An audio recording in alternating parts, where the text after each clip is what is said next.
ऋषभ पंत सिर्फ खिलाड़ी नहीं, असली योद्धा हैं। जज्बा का महाल, हौसला बेहिसाब। यार ऋषभ पंत, जब कल चोट लगी तो सबको यह एहसास हो गया था कि मैदान पर नहीं उतरने वाले। मैं कुछ खिलाड़ियों के नाम गिनाता हूं, इंग्लिश खिलाड़ियों के। ये उनके जज्बे की बात है भाई। सब लोग अपने कैलिबर के हिसाब से बयान देने आ जाते हैं और वही बयान आता है जो वो सोचते हैं। लियाम डॉसन ये आते हैं, बोलते हुए नजर आते हैं कि भाई साहब ऋषभ पंत की चोट बहुत गंभीर है, पूरे पैर में सूजन है और वो बल्लेबाजी नहीं कर सकते।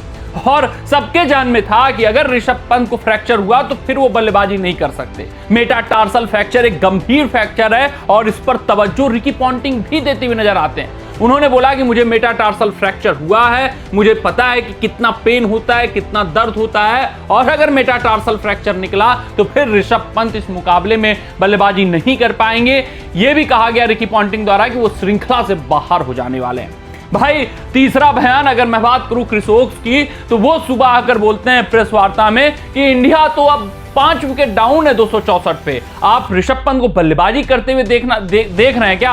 हम लोग सोच कर बैठे हैं कि ऋषभ पंत बल्लेबाजी नहीं करने वाले। ये बयान आ रहे थे, सब कुछ इंग्लिश टीम अपने हिसाब से सोच रही थी, क्योंकि उनका मादा, उनकी काबिलियत, उनका हुनर और उनका जिगरा वही है। लेकिन हमें पता है कि हमारा भारतीय शेर, हमारा बब्बर शेर दहाड़ना जानता है, गिरकर उठना जानता है और जख्मी होकर वार करना जानता है। भाई जब आज सुबह सुबह स्कैन आया सामने, मेटाटार्सल फ्रैक्चर निकला, 6 सप्ताहों का आराम करने को मेडिकल टीम ने ऋषभ पंत को नसीहत दी, तो सब ये मानकर चले थे कि अब ऋषभ पंत बल्लेबाजी नहीं करने वाले। मैनचेस्टर टेस्ट में भारतीय टीम को सचमुच बड़ा झटका लग चुका है। भारतीय टीम का बैकबोन चोटिल हो चुका है। अब मुकाबले में हम एक कदम पीछे आ चुके हैं। लेकिन किसी को क्या पता था कि ये कार एक्सीडेंट से उठकर खड़ा होने वाला खिलाड़ी ऋषभ पंत है। किसी को क्या पता था कि ये मौत को भी भाई चकमा देकर वापसी करने वाला खिलाड़ी ऋषभ पंत है। किसी को क्या पता था कि ये दिलदार खिलाड़ी है, ये लाजवाब खिलाड़ी है, इसकी हिम्मत को सलाम है, ये बेमिसाल खिलाड़ी है। ऋषभ पंत मैनचेस्टर टेस्ट मुकाबले में शार्दुल ठाकुर के आउट होने के बाद जब मैदान पर उतरे तो भाई वो इमोशनल मोमेंट था, भावुक कर देने वाला मोमेंट था।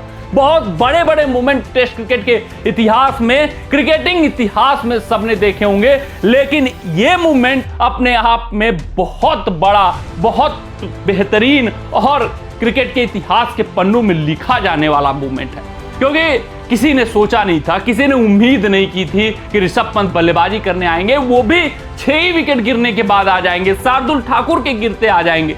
सब ये सोच रहे थे कि जरूरत पड़ी तो 9वां विकेट गिर जाएगा तो फिर खाना पूर्ति करने के लिए आ जाएंगे। नहीं, ऋषभ पंत यहाँ जज्बे के साथ उतरे हैं। ऋषभ पंत यहाँ पर अपनी काबिलियत, अपना हुनर दिखाने उतरे हैं। ऋषभ पंत भारतीय टीम का नया खेलने उतरे हैं और वाशिंगटन सुंदर का साथ देने के लिए उतरे हैं। तो ये लाजवाब था, ये बेमिसाल था, ये आइकॉनिक मूवमेंट है, ये दिल जीतने वाला मूवमेंट है। ऋषभ पंत ने आज करोड़ों भारतीयों को अपना फैन बना लिया है भाई। ऐसा जज्बा, ऐसा काबिलियत, ऐसा कह सकते हैं गट्स आप कमी खिलाड़ियों में देखते हैं जो अपने देश के लिए मर मिटने के लिए तैयार हो जाते हैं, और वही आप कह सकते हैं ऋषभ पंत दिखाते हुए नजर आ रहे हैं। ये सिर्फ और सिर्फ आप कह सकते हैं एक बड़ा सेक्रीफाइस अपने देश के नाम। इस टेस्ट मुकाबले को अगर ऋषभ पंत जिता ले जाते हैं, अगर कुछ हीरोइक्स कर देते हैं, तो भाई गाभा का घमंड जो तोड़ा था ऋषभ पंत ने, वो कहीं पीछे छूट जाएगा और मैनचेस्टर में जो किला फतह होगा वो बहुत बड़ा ऐतिहासिक कारनामा हो जाएगा।